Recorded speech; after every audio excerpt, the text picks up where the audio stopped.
Good evening. Good evening, sir. Captain Oliver. Yeah, and good evening to everybody. So I'm not sure if you attended last week's class, but Yes, I did. I'm sure you are ready with chapter 3, either chapter 3 or chapter 4 of LSA code, right? That's correct. I was in last week's class, and I'm ready for chapter 3 and 4 of the LSA code. Okay. So basically, what the bishop did last week, one of his reverends is taking over today. He doesn't want me to go and enjoy Valentine with my wife, so he has given me today to take care of. I have my LSA code here, though my own is 2010 copy, but I have one in my house. So I'll be cross-checking when you're talking or teaching all of us, and the points, what you gathered from reading chapter 3 or chapter 4, whichever one you like to go with. It's fine. Since we don't have the other lady in the house, maybe we should start with chapter 3. If you can, then you can take chapter 4 or not, but we'll see how time goes. So the floor is up to you now, and please, you can go ahead. Okay, sir. Thank you very much, sir. And thank you, sir, Captain Chubado, for the privilege. My actual name is Harunah Omotomiwa. So the atom is an acronym of my name. So I have to take chapter 3 and 4 of the LSA code. So I guess I can start now. Go ahead. Properly. Okay, sir.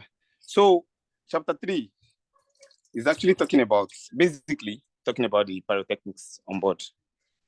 So this is as given breakdown of the description of how these items should look like exactly. So we start with visual signals. I go to 3.1 now, rocket parachute flares. So I believe most of us are familiar with this pyrotechnic. That's the rocket parachute flare. So 3.1.1 says, the rocket parachute flare shall, 1, be contained in a water-resistant casing. This means the casing should be water-resistant. Water should not be able to penetrate inside so as not to damage what the content that's inside should look like is. So it will not damage what the content is. And said, have brief instructions or diagram clearly instructing the use of the rocket parachute flare printed on its casing.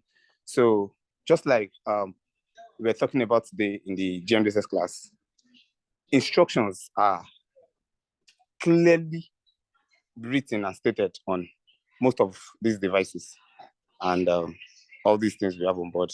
So as for maybe a novice can easily grab one of these things and use as well. So that is why we have instructions and diagrams. So it said here that instructions and diagrams should be clearly illustrated on them. So I move forward. Mark, just to pause you there, I want to ask what you understand by water-resistant casing. You know, you probably must have seen where we store these things on the ship. Sometimes we store it in some containers and all of that. Is that what it means by water-resistant casing? Water resistance in the sense that if a flare should get inside the water or mistakenly thrown inside the water, it should not be damaged. Water should not be able to penetrate inside of it. That is what I believe water resistant casing should be. Okay. What I want to try to differentiate is this water-resistant casing. People should not mistake it with where we store it. Like on the bridge, sometimes when you see this pyrotechnic, you know, they keep it in one plastic cone or can and all of that. But that's not what this book is saying. So that's correct, sir. The ingredients or whatever that is supposed to burn or be shot, you know, into the air should be contained in a casing on its own. So that casing that you're supposed to hold and shoot and all of that should be water resistant. So that's the casing they are talking about, you know? Yes, that's very correct, sir. Thank you, Captain Hansen. That's very good. That's just the explanation. The flare itself should be what the casing should be water resistant, not the storage. The flare itself, not the storage. Okay. Thank you very much, sir. You can go So ahead. I move forward. He said, I have integral means of ignition. Integral means of ignition. That means the contents inside, the ingredients, let me borrow your words, sir, should be for ignition. I don't know what has been mixed inside. I actually don't know. Maybe you help us out, Captain Nancy. So anything that has been mixed inside should, in case, let's say we want to start producing our whole local and flare now. So anything we are to put inside that water resistant casing should be for ignition, should be able to ignite at the chute. So, sir, maybe I will just ask you to help us with this integral ignition, sir. Okay. I was supposed to be asking you, but you are asking me now. Okay. Integral means of ignition means you don't need something external to light it up. When you open it, there is this red ball kind of that has a thread that is linked to the content of the casing, right? So when you pull that up, it should be able to ignite. So when you open the cap, it has an internal means that you're not supposed to bring matches to come and light it up. You're not supposed to bring fuel and start putting fire, you get. So it's ready to go. As you're opening the cap, you'll be able to just pull off the cap or the red ball, and it will ignite by itself. So it has internal means of ignition. That's what that side means. Okay, thank you very much, sir, for this explanation. Now I believe every one of us here understands what that means. It has internal means of ignition. Whatever the content is should self-ignite themselves, not that we had to introduce it or fuel or anything again. Okay, so I continue. Be so designed as not to cause discomfort to the person holding the casing when used in accordance with the manufacturer's operating instructions. Okay, what this is saying is that the way it should be designed, the way it has been designed or should be designed, should not cause a damage to the person making use of it, even if sometimes can be mistakenly or improper use or not used properly. Let me use that word now. Not used properly. It should not cause a great havoc or damage to the person making use of it. So I continue with 3.1.2. The rockets shall, when fired vertically, reach an altitude of not less than 300 meters. I take that again. The rocket shall, when fired vertically, reach an altitude of not less than 300 meters at or near the top of its trajectory. The rocket shall eject a parachute flare, which one born with a bright red color. Now they are telling us about the description of the fire itself, of the flare itself rather, that shall be bright red color. That is the color. That is the only color that is permitted. For example, let me take us back to the incident of Titanic that happened that caused the existence of all these our knowledge and the LSA code itself. I could recall, like from the movie, that the flares that they were shooting was white, which we all know to be celebration flare. So vessels that were even around that could help them saw it and believe, oh, these people definitely they are celebrating something. So they are not in danger, they are not in distress. Is this one you said, is it from the movie or the real thing? I'm just checking. I believe. I'm just checking before you give us bobo juice. Okay, all right, continue. Thank you, sir. It's been a while since I saw the movie, so let me just put it that way. So it should be just one specific color. No other color is accepted for hand flare. Bright red color. The burn with a bright red color. Then 2, burn uniformly with an average luminous intensity of not less than 30,000 CD. Burn uniformly. Mark, yes, sir. Mark, yes, just sir. 1 minute. Are you just reading it now, or you're giving us a summary? It's like I know it's open book, but it seems like you're just reading one line after the other for us. Oh, okay. If I'm to give the Oh, summary, you have so I read can. it before and given us a summary. If you want to go like this, 16 minutes gone already. Okay, maybe I'll just give us a summary of everything instead of reading through one after the other. Yeah, Because summary last of week, what you learned, when you read it or something like we did last week. oh, okay, sir. Okay, sir. That way we can have some questions, entertain some questions, get some points where we can probably elucidate or something. Yeah. Oh, okay. Okay. So, in a nutshell, the rocket parachute flare should have these details that has been listed. We've been given the level to which the flare should go when triggered. When we open it, it should not go less than 300 meters. Then the color of the flame itself should be bright red color. And one other thing that I want to point out here is that item 5 is itemized in number 5. Not damage its parachute or attachment while burning. Okay, so there's this attachment that is with the casing. They said it should not damage it while burning. So I think I can move forward now to hand flare. So hand flare, I don't know if most of us are familiar with this item. The hand flare now is different from the rocket parachute flare. I remember when I was a cadet, sometimes I used to take them to be the same. So I was later briefed by my third officer then that they are different. The hand flare is different from the rocket parachute flare. So now, how do we differentiate them, or how do we get to know that this is hand flare, this is rocket parachute flare? He said the casing too is definitely the same as the rocket parachute flare. Then one other thing I want us to point out here is have a self means of just the same. It has almost similar description as the rocket parachute flare. This hand flare has the same distance as the rocket parachute flare. But then one difference that I'm seeing here is itemized in 3.2.2, then 0.2 again. Born uniformly with an average luminous intensity of not less than 15,000 CD. The other one was 30,000, but this one is 15,000. So that's one of the major differences between the hand flare and the rocket parachute flare. The hand flare, we don't shoot it, unlike the rocket parachute flare. So that is one thing I understand about the hand flare. Then buoyant smoke signal.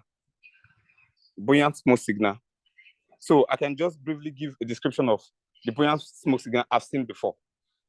Let me use our normal layman custard bucket.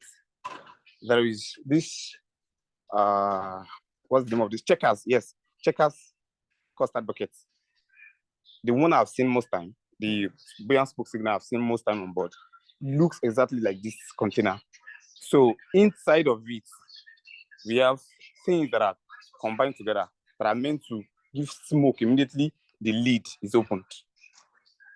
So this buoyant smoke signal as well should be contained in a water-resistant casing. Then, not ignite explosively when used in accordance with the manufacturer's operating instructions. Now, when this buoyant smoke signal, the lid or the cover has been opened, should not explode. This is one of the requirements of this item itself. Not like because we call it a buoyant smoke signal or something that should produce smoke, when open should just explode. And no, if anything that is going to allow these things to trigger should be easy, should be something of easy, how do I put it now? Should give this flame at a peaceful way, not explosively. Then maybe I'll go to the item 3.2. The buoyant smoke signal shall emit smoke of highly visible color at a uniform rate for a period of not less than 3 minutes when floating in calm water. Okay, when this buoyant smoke signal has been released or placed in a calm water, the light should be visible, number one. No matter the smoke rather should be visible. So I can say the normal, this color that we have for flame, which is something like white, should not be mistaken or be mixed for the color of the sea at all. I can as well say, okay, maybe we can use the red color, but no, it is being stated here that it has to be light, highly visible color, but not the same as the hand flare or rocket parachute. Not the same. It should be visible. Then not emit any flame during the entire smoke emission time. Not emit any flame. It should just be smoke. We don't want any other thing other than smoke. We don't want any other flame. That is one of the description of this buoyant smoke signal. Then not be swamped in a seaway. Okay. I believe we all understand what seaway means. So he said it should not be swamped in a seaway. The explanation I can give to this is probably we are in distress, for example, and this buoyant smoke signal has been placed in the water. It should not be easily drifted away. Maybe the weight, let me use the word now. Maybe the weight that should be required of that container should be something that when placed in the water should not just easily move away or drifted away from where it has been placed. So with this, I think I'll come to the end of chapter 3 of the LSA code. So sir, I don't know if any one of us have questions to ask or observations or anything. So before we proceed to the next chapter. Mark, I have some questions. Okay, sir. And I don't know, maybe other students also can listen. If you're not, anybody can take turns to answer. If you notice, with rocket parachutes and hand flares, is the same bright color, bright red color, correct? That's correct, sir. Okay. My question is in two parts. One, why the decision of bright red color? And for the smoke signal, it's allowed, or people are allowed to choose whatever color they want, but should make it highly visible. Highly visible, that's correct. That's just the requirement to make it very highly visible. So you can use white, you can use green, you can use yellow, but it should be highly visible. Why? Why did they not choose a particular color for it? If anybody has an idea. Okay. I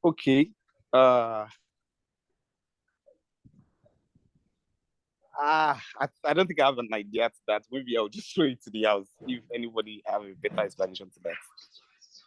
Okay, let me see. Bello Ibrahim. Are you there with us?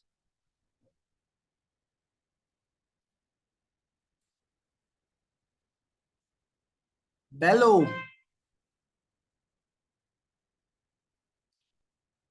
Okay, someone raised hand. Who was that? Bello Ibrahim, are you there? Yeah, I'm there, sir. Okay, did you get my question? No, sir. Please repeat the question. Okay, Mark told us that the parachutes, the rocket parachutes and the hand flares, that the requirement is that they should burn with a bright red color, right? Did you get that part? Okay. Yeah. My question now is why that specific color? Yes, it is specified due to the light. It will show in any circumstances, even in the night or the day. So if you use any other color other than the bright red color, so it can be obscure during day or even at night, you might not see them. I think that's the best mode of color to use for the flare. All right, Bello, thank you very much. I love your answer. Whether at night, at day, anytime, it's very visible, it's distinctive, and people can actually see it. So it's not like black, where you say, oh, that place is cloudy or it's smoke that is coming. It's something bright red. Before your cloud will change to bright red, before for you to, mistake it with something else, or we mistake the red parachute with that color, the color of the cloud there is red or something. It will be Capisa. Yeah. I have a question on this 2322.2. Ever since my third officer, ever since my third officer's day, I've been looking for somebody who can explain this 15,000 incandescent burning to me. There must be something in it. So this is an opportunity for me perhaps to learn something from it. Okay, what's your question? The 15,000 CD. Okay. The CD is candelas. Yes, the candela. So how is it measured? Okay, I think it's just a unit that is used for the burning intensity. Can you hear? Okay. It's a unit used for the burning intensity. Let's just say if you light a matches or whatever, the intensity at which is going to burn, you measure it and you say, okay, the unit is candelas, or it should get to this bright unit, or alpha fervent is the word. Yeah, how fervent it should be. Oh, perfect. Thank you very much. Yeah, how intense the burning should be, and the candelas is just the unit used to measure it. Thank you very much. So when you hear 30,000 compared to 15,000, so 30,000 should burn at twice as what 15,000 should burn. And in my own opinion, maybe Bishop and other captains can correct me. In my own opinion, this one is reduced to 15,000 because you hold it. That's correct. You know, when you hold it, it's it shouldn't burn at so much intensity that it will harm you. Will affect your skin. Yeah, you should be able to protect yourself and all of that. Because even if you stretch your hand out at 30,000 candelas, it might maybe burn you or something. But the one you're shooting into the air, it's okay to burn at that 30,000 candelas. Okay. Thank you very much. If I can just add as well, and you might just see from the name and candle, they sounds like candle. So seriously.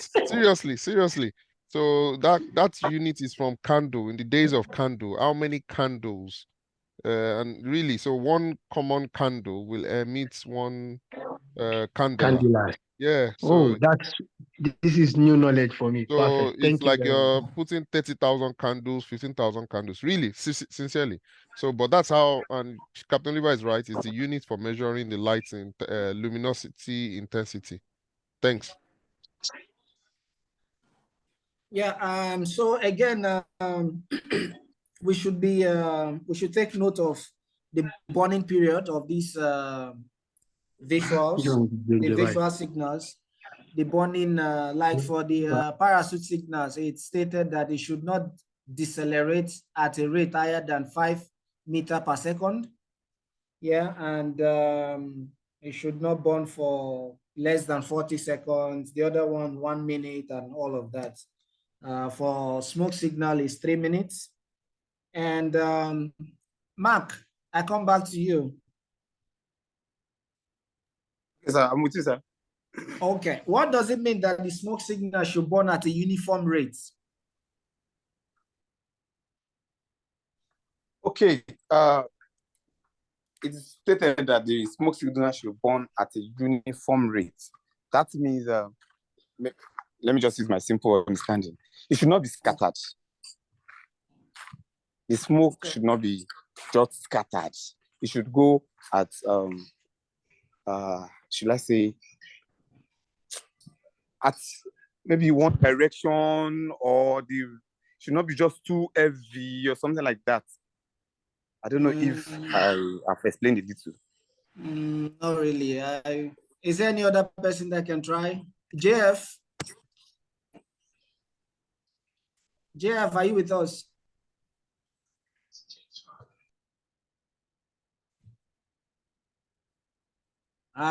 One of my students is here. Okuta Adeleke, are you there?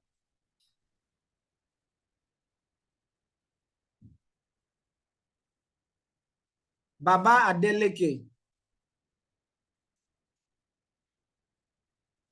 Yes, I'm here, sir. Oh, okay. Did you get my question? You are asking how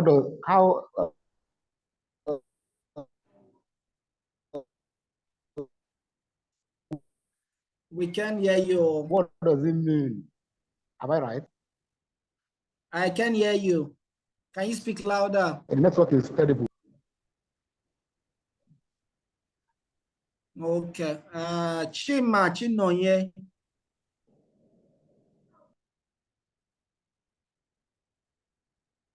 Chima, are you there? Yes, I'm here. I'm here, but I don't know if it's to be so clear because I'm on the road to the house.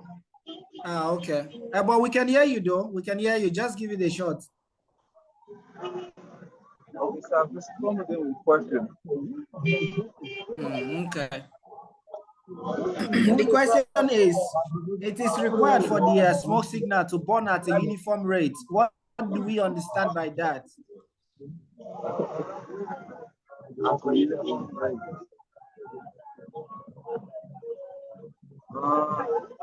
No idea, sir. Okay. Mark, are you there? Let me come back to you. Yes, sir. I'm here, sir. Okay. If I say something should burn intermittently, what do I mean? Oh, okay. Intermittently, like burn, then stop, then burn, then stop. Okay. Would you prefer the smoke signal to burn, stop, burn, burn at the maximum, then slow down, start again, and all that? Negative, sir. Negative, sir. Okay, so continuous, uniform. If it starts at a level, it should Okay, maintain that yes. level uniformly Maintain that level for, uniformly. at least for the minimum of 3 minutes. So within 3 minutes, it should not stop, start to confuse people or something. So when people are seeing it for a minimum of 3 minutes, people are continuously or uniformly seeing one kind of light or one kind of smoke coming continuously from one direction. The volume is uniform, the light is uniform, everything about it is just uniform. Is it clear? Okay. Yes, sir. It's clear now, sir. Thank you very much, sir. Yeah. Anybody has question about chapter 3?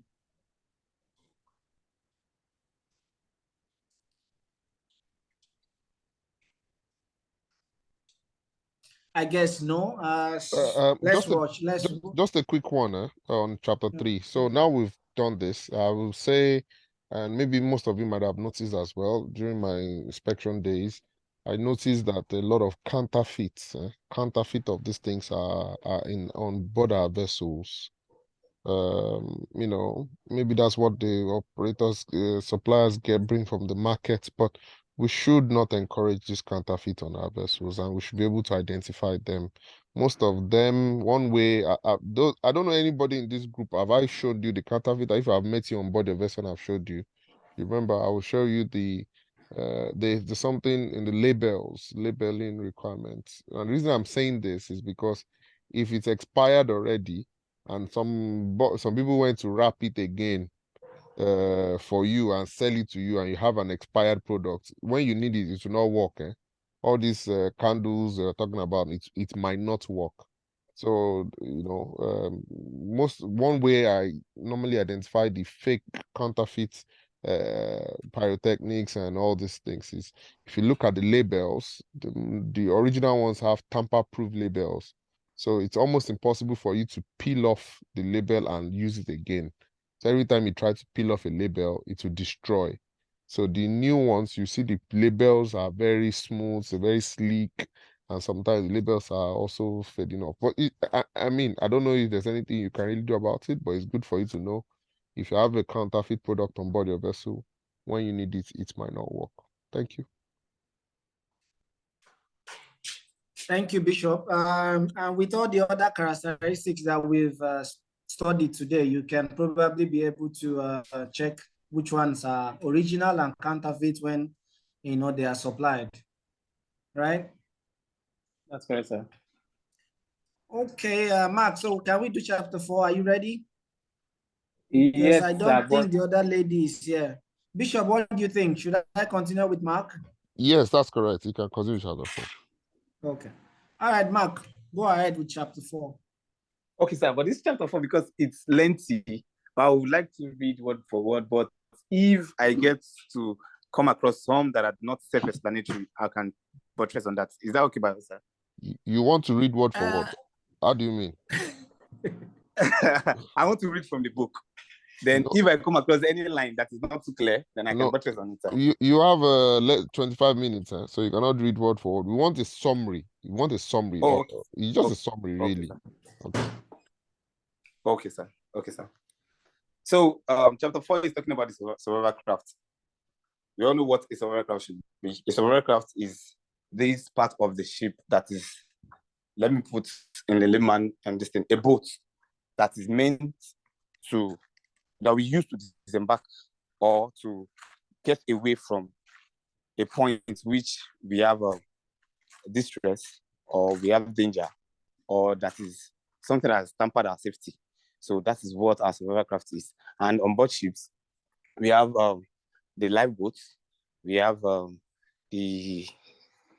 the life raft, yes, and yes, lifeboat and life raft as our survival craft on board. So these two items are both further explained under this chapter 4. So general requirements for life raft, it is said the construction first.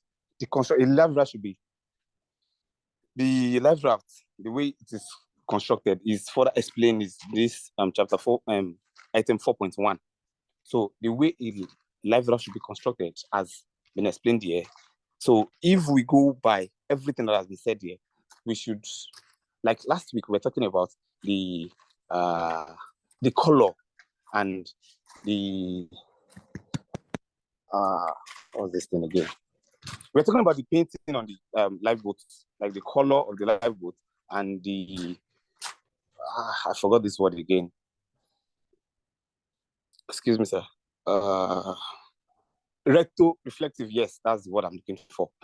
How it should be placed on board on these boats or this our life raft. So now, first, it said every life raft shall be constructed to be capable of withstanding exposure for 30 days afloat. So we should be able to comply with every of these things. So if any of these items, when we go on board as third officers, as this thing, when we check our life buoy, our life raft, we should be able to know that all these things should be together in this our boats. If we don't have any of these things in our survival craft, then our survival craft is bad. If we don't have any, if we are missing some of these things in our survival craft, then they are not to be on board. They are meant to be adjusted, if it can be adjusted, or replaced when we need to replace them. So we have also the minimum carrying capacity and mass of life raft.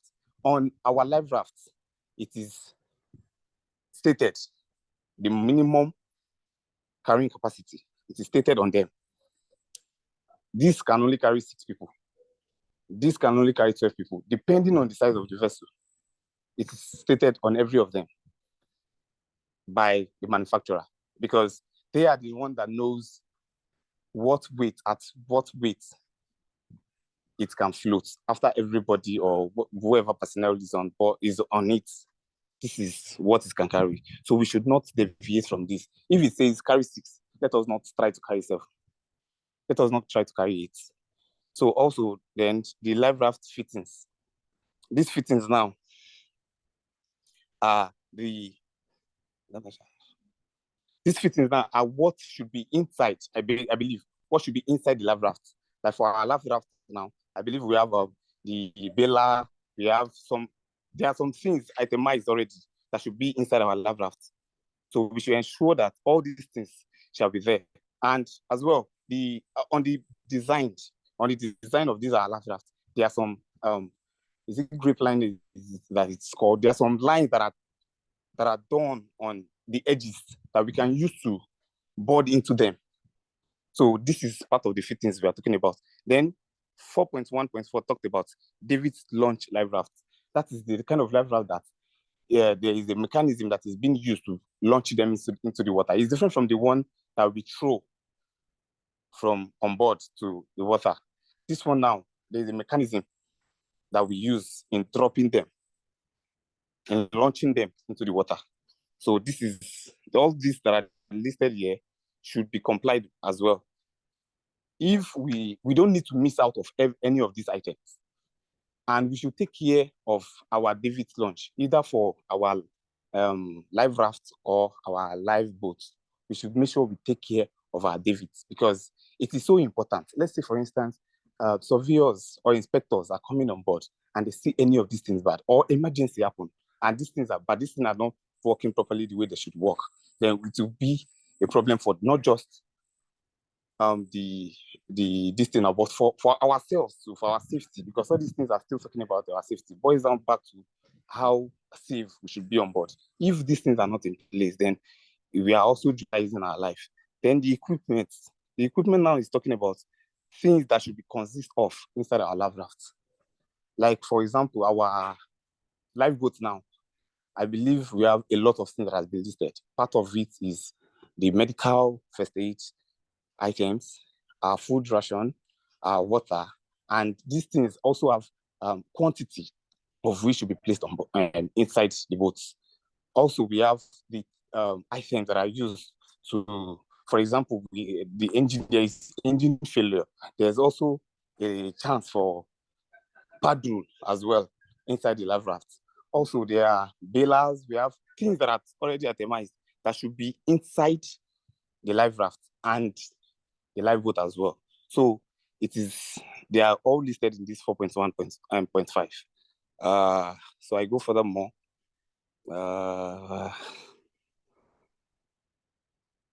Okay, let me put our focus on 4.1.5.2. It says the marking required by paragraph 4.2.6, 3, and 5, and 4.3 on live raft equipment in accordance with the paragraph in block letters of. I remember where we went to dock. When we went to dock with one of our vessels, and they went away with our lifeboats. When they brought it back, I saw the way every of the markings was placed back on them. So the markings should be in block capital.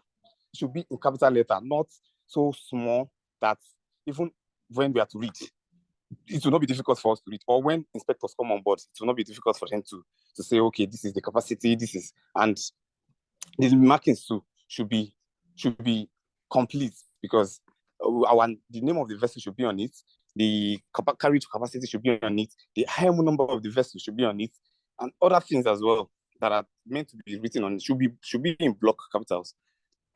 Then we have 4.1.6 says float-free arrangement of life raft. That is different from the Davids now. This float-free arrangement of life raft is different from the Davids now. Now, first one says painter system. This painter system, like we know our painter. A painter is a line that is attached to our lifeboats or our life rafts. So the painter system shall provide a connection between the ship and the life rafts. I remember when I was an AB, and one of the duties that was assigned to me, that is even on the muster station, on the muster list, says to secure the painter to the vessel. So these are painter now. There is a requirement for painters too as well. So these are painters should be in place and should be very good for you to be used at any point in time. So the next one is weak link. Weak link.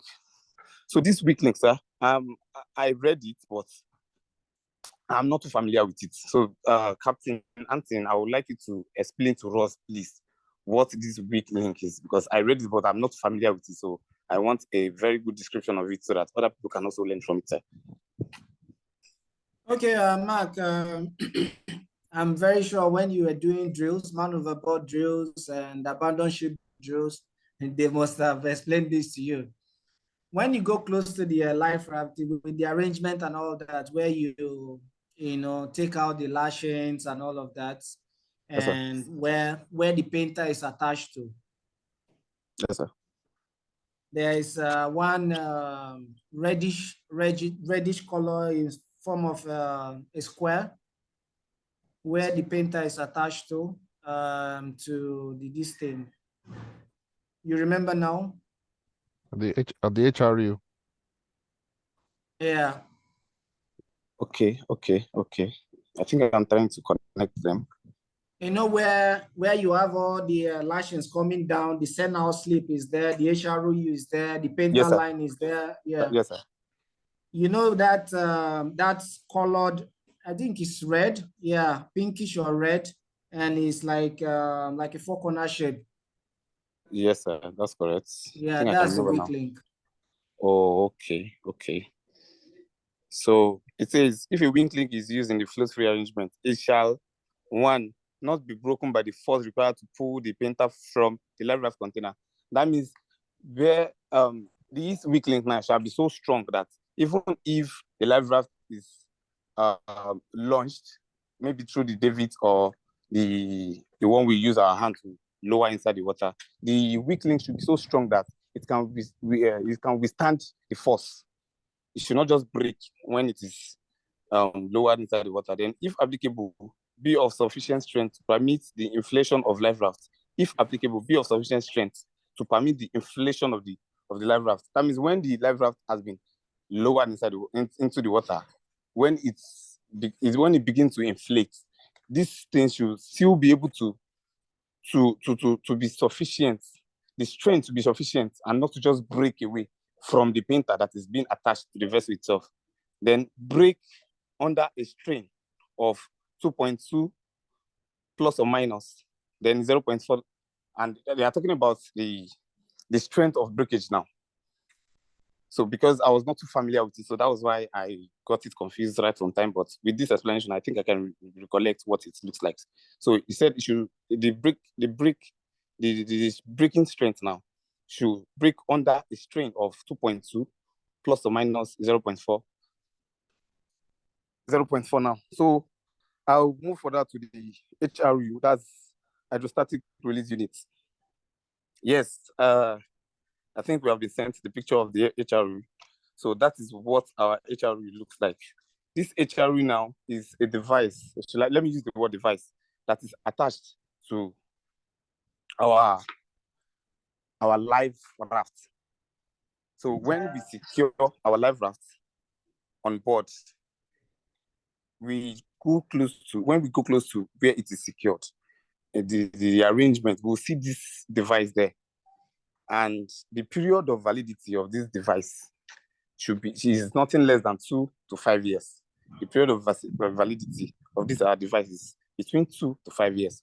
So that is our HRU system. This HRU system, our HRU, hydrostatic release unit, helps as well in the release mechanism. It also helps in the release mechanism. So because of our time, I'll go direct to the inflatable aircraft. Now, inflatable aircraft is just, as the word goes, inflatable. When it's lowered inside the water, it comes up itself.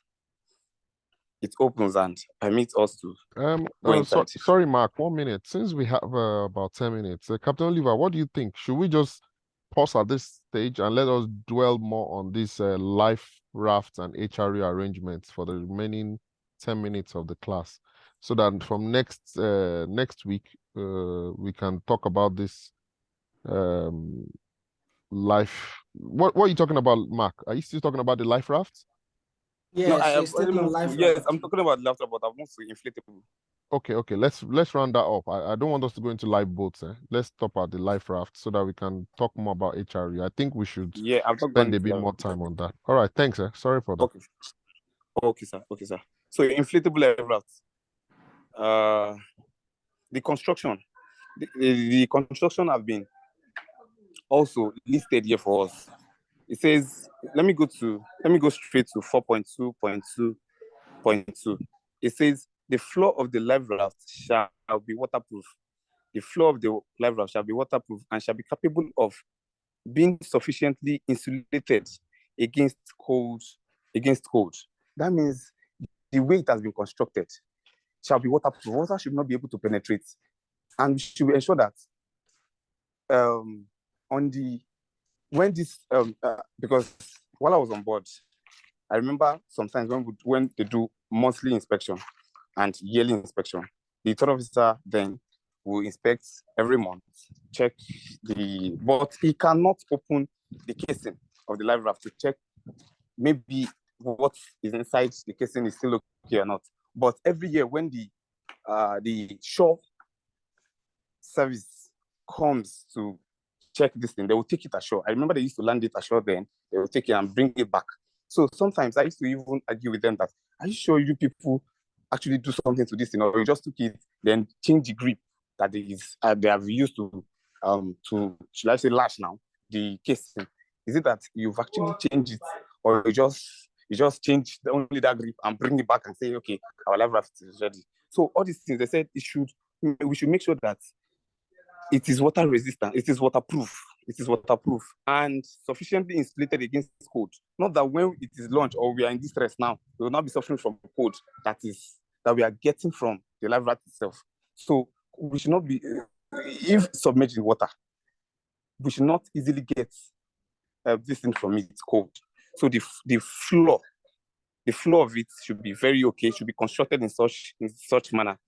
Number one, it says by means of one or more compartments that the occupant can inflate, or which inflate automatically can be deflated and reflated by the occupant. Okay, this is just talking about the inflation as well. Then by other equally efficient means and not dependent on inflation. Captain, sir.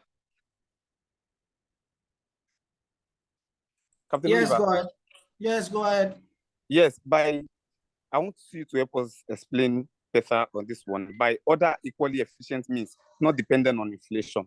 Because from the name, inflatable life raft, and now he's telling us that you should have other equally efficient means and not dependent on inflation. So I don't understand that, sir. Sorry, which paragraph are you reading? That is 4.2.2.2, then 2 again. That's under construction of inflatable life raft, sir. Okay, 4.2.2.2, correct? That's correct, sir.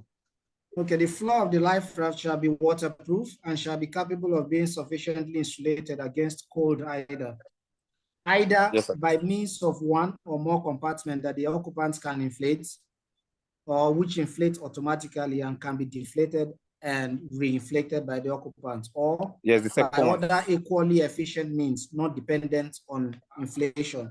Yes. So basically, they are saying that the floor of the life rafts should be waterproof, yeah, and be insulated against cold.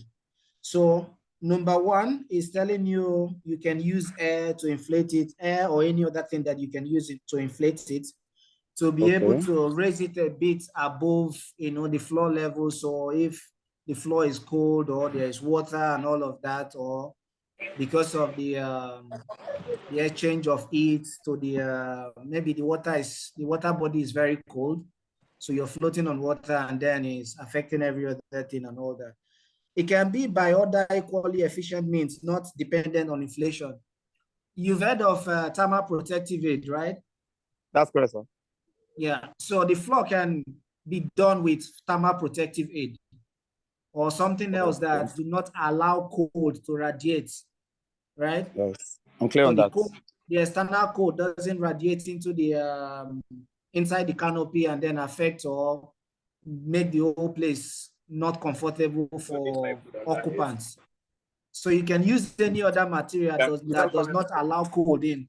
That's what it means. Okay. Because why I was asking about this second one is because it is said to be inflatable life raft. So is it that when we get into the water, that is when we start using other means to inflate it? But I believe it should be self-inflated. You mean for the inflatable life raft? Yes. What do you think? It says by other equally efficient means, not dependent on inflation. No. This part now is not about the inflatable life raft itself. It's talking about the floor. The Read floor. it again. It's talking about the floor. Yes. The floor of the life raft shall be waterproof and shall be capable of being sufficiently insulated against cold. Yes. Either by number one or by number two. Not number the, two, okay, yes, the old life raft. Not the old raft. Yes. Okay. Mark, thank you very much. We've really gone far, just 5 minutes to go. I think we should use this time to entertain questions, do a summary, maybe there's something you said wrongly, maybe to correct it. Is there any question from anybody? Yeah, good evening, everyone. I really appreciate Mark for his submission. It's very good for us to try to read this, try to read the LSA code itself and try to understand. It's self-explanatory. I like the way you went about it, but I need to make a correction about the HRU. You said it's expired. The expiry date is between 2 to 5 years. I think that is wrong. It's meant to expire exactly 2 years from the day of installation. So the day you install it, it expires 2 years after that. Thank you. Oh, okay. Okay. Okay. Thank you very much. Thank you, Captain George. Captain Josh. You're welcome, sir. Okay. Yes. Any other question? I think my Captain comment, Oliver. my comment is on this HRU, and that's why I just kept this. It's very important. Again, I will talk about the counterfeits. I've seen a lot of counterfeit of these HRUs on board our vessels. One of the ways you see the counterfeit, you know it's counterfeit, is that this top color will be different from the side colors. The side colors are always newer than the top colors. It's good to mention it because you think you have HRU, and when you need it, because already expired, it will not activate, it will not work. All right, so you just have a decoration, and I've picked that in a lot of vessels. So please, guys, look at your vessels and check: are you having a counterfeit one, or is it the original one? Okay. And when you want to mark it, like Captain George said, you cut that. So, for example, you can see the screen December 12. This is 12 and 2021.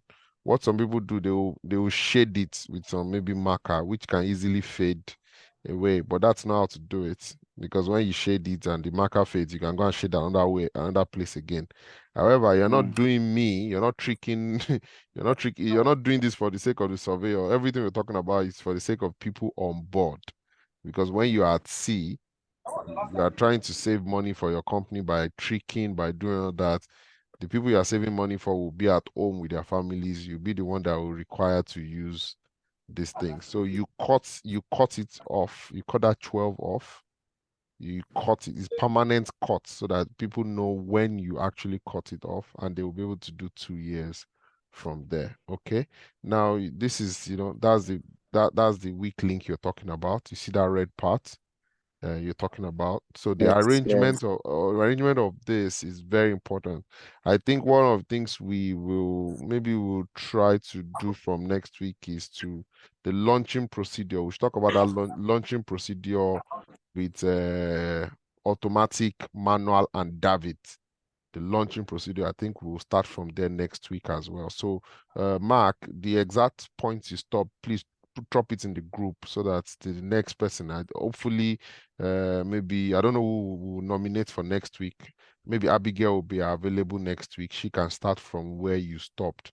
So I want us to look at this HRE very well, because it's tricky. I've gone on vessels whereby there was not even HRE. They just lashed their life raft with rope, and those things is unbelievable, But I guess again, that's why we have this group, because people don't really know what they should do. But when you know why you should do what you are doing, then it might be easier that way. Okay. The life raft itself, you mentioned it. There's a tube that comes with a lot of life rafts. If you have those type on board your vessel, you see a small tube dangling with a rope. That's where you're supposed to open up, look at the maintenance, feel that document, that sheet. It's like a small piece of paper, rubber kind, waterproof type, and you use permanent marker to write your name of your vessel. Feel it. It's always very important to do that. Reflective tapes and all the necessary details.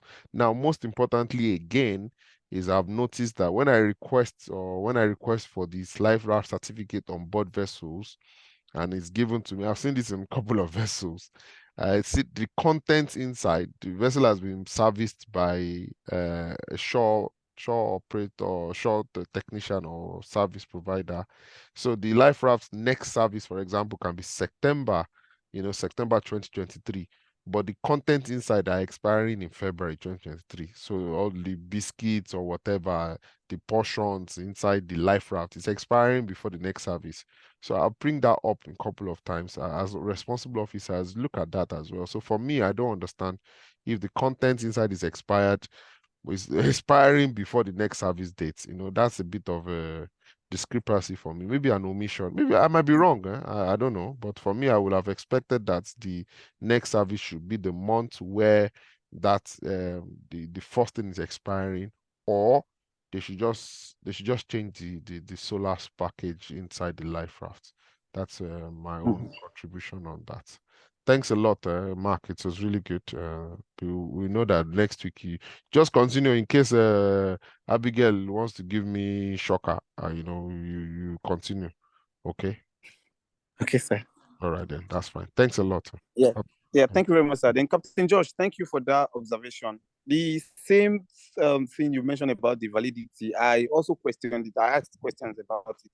So they told me that because they used to write this same expiry date on this thing, they said is the manufacturer. So that was why I've been having that belief that it is from the manufacturer's date, and because the way it used to be stated, expires. So that was why I've always have this knowledge until you furthermore explain now. So give a better understanding of it, that it's from installation, 2 years after installation. So thank you very much, sir, for the observation.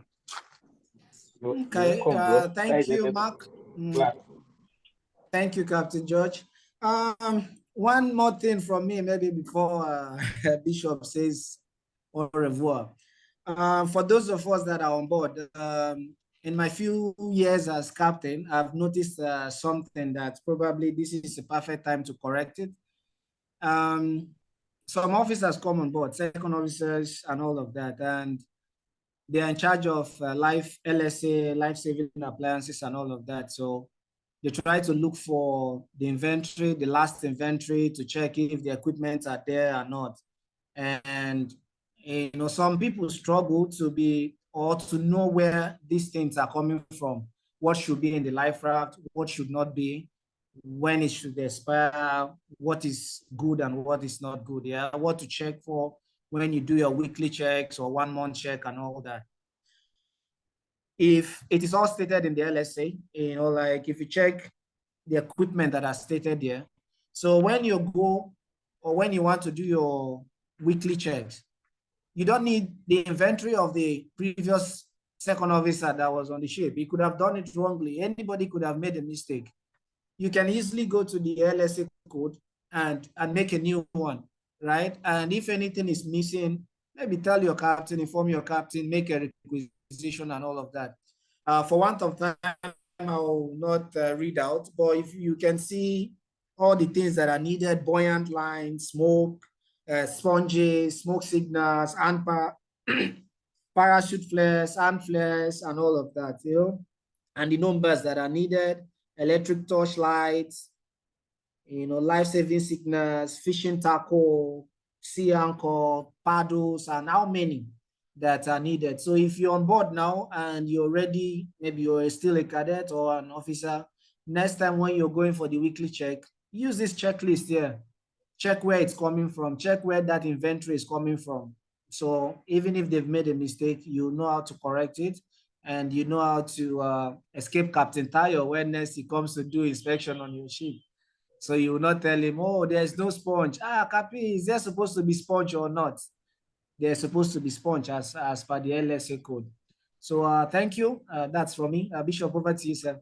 Yeah, thanks so much, Captain Oliver. I appreciate that. Again, I'll say that they're not doing it for Captain Tayo or any of the inspectors. We're doing this for ourselves, professionalism. I always believe the way we do one thing is the way we do everything. So we have to be professionals. We have to stand with our shoulders high. not so that they do. I don't like that at all. That's how I met it. Nothing like that.